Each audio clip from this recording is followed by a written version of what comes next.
নমস্কার সম্মানীয় দর্শকবৃন্দ, সকলকে স্বাগতম জানাই ডিজিটাল সহায়ক বাংলা চ্যানেলে।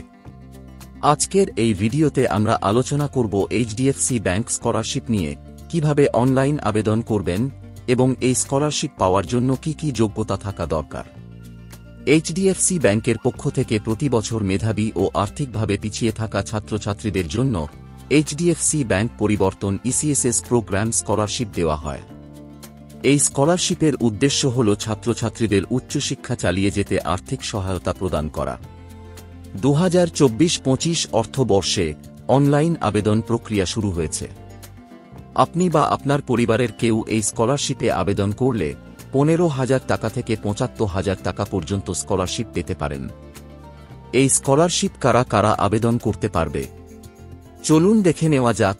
নাম্বার 1, পোস্ট গ্র্যাজুয়েট স্টুডেন্টস অর্থাৎ এমএ, এমএসসি ও এমকম ছাত্রছাত্রীরা এই স্কলারশিপের জন্য আবেদন করতে পারবে এবং স্কলারশিপ বেনিফিট হিসাবে পাবে 35,000 টাকা।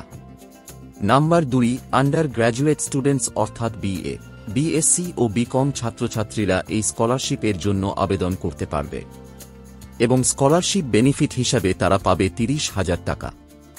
এছাড়া স্কুল স্টুডেন্টসরা এই স্কলারশিপ এর জন্য আবেদন করতে পারবে। ক্লাস 1 থেকে ক্লাস 12 শ্রেণী ছাত্রছাত্রীরা স্কলারশিপ বেনিফিট হিসাবে পাবে 15,000 টাকা এবং ডিপ্লোমা, আইটিআই ও পলিটেকনিক ছাত্রছাত্রীরা স্কলারশিপ বেনিফিট হিসাবে পাবে 18,000 টাকা। এই স্কলারশিপে আবেদন করতে হলে কি কি এলিজিবিলিটি ক্রাইটেরিয়া থাকা দরকার। আবেদনকারীকে সরকারি স্বীকৃত যেকোনো স্কুল, কলেজ, ইউনিভার্সিটিতে এমএ, এমএসসি অথবা বিএ, বিএসসি অথবা পলিটেকনিক, ডিপ্লোমা, আইটিআই ছাত্রছাত্রী হিসাবে পড়াশোনা করতে হবে। 2, লাস্ট ইয়ারের পরীক্ষায় 55% নাম্বার নিয়ে পাস হয়ে থাকতে হবে।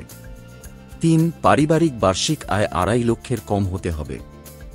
নাম্বার 4, যেসব আবেদনকারী গত 3 বছরে ব্যক্তিগত বা পারিবারিক আর্থিক সংকটে পড়েছেন, যার কারণে তারা শিক্ষার ব্যয় বহন চালিয়ে যেতে পারছেন না, তারাই কেবল এই স্কলারশিপে আবেদন করতে পারবেন। নাম্বার 5, ভারতের নাগরিক হতে হবে। স্কলারশিপ বেনিফিট তো আগেই আলোচনা করেছি। বিভিন্ন প্রোগ্রাম অনুযায়ী স্কলারশিপ বেনিফিট দেওয়া হয়। প্রফেশনাল আন্ডার গ্র্যাজুয়েট ছাত্রছাত্রীরা পাবে 50,000 টাকা এবং প্রফেশনাল পোস্ট গ্র্যাজুয়েট ছাত্রছাত্রীরা পাবে 75,000 টাকা। এবারে দেখব ডকুমেন্টস কি কি লাগবে। নাম্বার 1, আবেদনকারীর পাসপোর্ট মাপের কালার ছবি। 2, প্রিভিয়াস ইয়ারের ফাইনাল মার্কশিট। 3, আইডেন্টিটি হিসাবে আবেদনকারীর Aadhaar card. Number 4, current year admission proof, যেমন ফি রিসিপ্ট বা এডমিশন লেটার অথবা বোনাফাইড সার্টিফিকেট। এছাড়া আবেদনকারীর ব্যাংক পাসবুক এবং ভিডিও ইনকাম সার্টিফিকেট লাগবে। অ্যাপ্লাই করার জন্য এই অ্যাপ্লাই নাও অপশনে ক্লিক করবেন। ক্লিক করার পর এই রকম ইন্টারফেস আসবে। জাস্ট ক্রিয়েট অ্যাকাউন্ট অপশনে ক্লিক করবেন। ক্লিক করার পর এই রকম ইন্টারফেস আসবে। এখানে আবেদনকারীর ফার্স্ট নেম এবং এখানে লাস্ট নেম বা টাইটেল এন্ট্রি করবেন। তারপর এখানে ইমেইল আইডি এন্ট্রি করবেন এবং এখানে মোবাইল নাম্বার এন্ট্রি করবেন। তারপর এখানে একটা পাসওয়ার্ড তৈরি করবেন। সেম পাসওয়ার্ড এখানে এন্ট্রি করবেন। তারপর আই এগ্রিতে টিক মার্ক দিয়ে সাইন আপ অপশনে ক্লিক করবেন। সাইন আপে ক্লিক করার পর মোবাইলে ওটিপি আসবে। ওটিপির ঘরে ওটিপি এন্ট্রি করে সাবমিট অপশনে ক্লিক করবেন। সাবমিটে ক্লিক করার পর এই রকম ইন্টারফেস আসবে। এখানে আবেদনকারীর জেন্ডার সিলেক্ট করবেন। তারপর এখানে স্টেট সিলেক্ট করবেন। আবেদনকারী বর্তমানে কোন ক্লাসে পড়ে তা সিলেক্ট করবেন। তারপর এখানে নিজের ল্যাঙ্গুয়েজ সিলেক্ট করবেন। আবেদনকারী যদি শারীরিক প্রতিবন্ধী হয়ে থাকে তাহলে ইয়েস অপশন সিলেক্ট করবেন। তারপর আপডেট অপশনে ক্লিক করবেন। ক্লিক করার পর এই রকম ইন্টারফেস আসবে।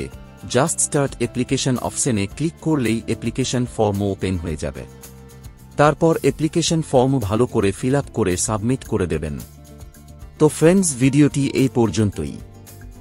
আশা করি এই ভিডিওটির মাধ্যমে আপনাদের এইচডিএফসি ব্যাংক পরিবর্তন ইসিএসএস প্রোগ্রাম স্কলারশিপ সম্পর্কে সমস্ত প্রশ্নের উত্তর দিতে পেরেছি। যদি আপনারা আরও কিছু জানতে চান বা কোনো প্রশ্ন থাকে তাহলে নিচে কমেন্ট বক্সে কমেন্ট করতে ভুলবেন না। ভিডিওটি যদি ভালো লেগে থাকে তাহলে লাইক এবং শেয়ার করুন এবং আমাদের চ্যানেলটি সাবস্ক্রাইব করতে ভুলবেন না। এই ভিডিওটি এতক্ষণ দেখার জন্য আপনাকে অসংখ্য ধন্যবাদ।